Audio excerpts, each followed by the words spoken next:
এই সেই আব্দুল কাদের জিলানী সকালবেলা মক্তবে দৌড়ায়, ইসলাত কয় পর আউযু বিল্লাহি মিনাশ শাইতানির রাজিম।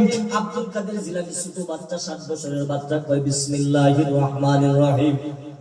উস্তাদ অবাক হয়ে যায়, আমি পরে আউযু বিল্লাহি ছেলে বলে বিসমিল্লাহ। কি রে ছেলে, তোর শিক্ষক আমার কে হইছে? তোরে তো কেউ এখনো পর্যন্ত লেখাপড়া করায় না।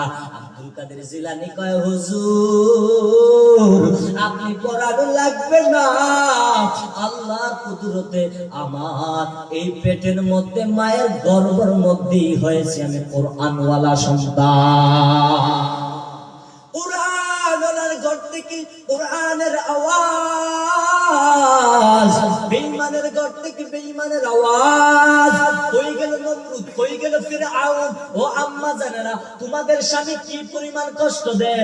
আসিয়া রাদিয়াল্লাহু তাআলা আনহার নাম কে না শুনছেন? ফিরআউনের স্ত্রী আসিয়া। ফিরআউন কত কষ্ট দিল আসিয়ারে। আসিয়ারে এত কষ্ট দেওয়ার পর আসিয়া কয় জীবন চলে যাব, ঈমান বিক্রি করব না। ওই আসিয়া জীবন দেয়, কোনদিন ঈমান বিক্রি করে না। ও আম্মা জানেরা, স্বামী তোমার কত কষ্ট করে তুমি জানো না? যদি তোমার স্বামীর কবর জানতা, ঘরের মধ্যে আসার পর স্বামীরে কোনদিন কষ্ট দিতা না রে মা।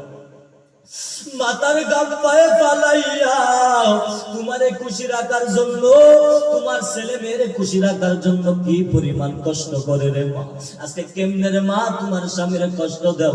আসিয়ার মতো তো ফিরআউনের মতো তো তোমার স্বামী কোনদিন কষ্ট দেয় না।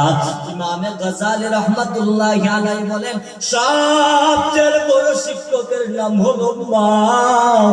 মা যদি ভালো হয় সবাই ভালো হয়, স্ত্রীটা যদি ভালো হয় সন্তানটা ভালো হয়, স্বামীটাও ভালো হয়। স্বামী যদি নামাজ না পড়ে, স্বামীরে বলবে তুমি নামাজ পড়ো, নামাজ পড়বে। স্বামীটা যদি রমাদান মাসে রোজা না রাখে, স্ত্রী রমাদান মাসে রোজা রাখাইতে পারবে। স্বামীকে যদি স্বামীর মাল হেফাজত রাখে, ও মা তুমি জানো না তোমার স্বামীর কত দাম।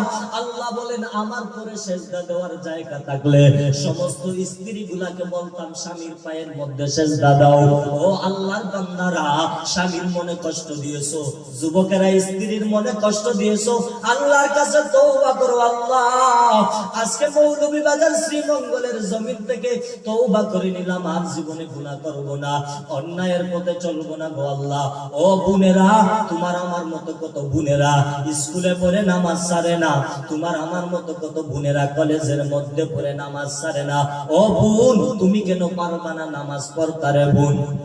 ও আমার কলেজার টুকরা যুবক, তোমার আমার মতো যুবক স্কুল কলেজে পড়ে নামাজির অভাব নাই, তুমি আমি কেন পারবো না রে ভাই?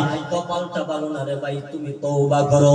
ও মুরব্বী বাবা, তোমার আমার মতো কত মুরব্বী বাবার লাঠি ভর দিয়া দিয়া মসজিদের মধ্যে জামাতের সহিত নামাজ পড়ে, তুমি আমি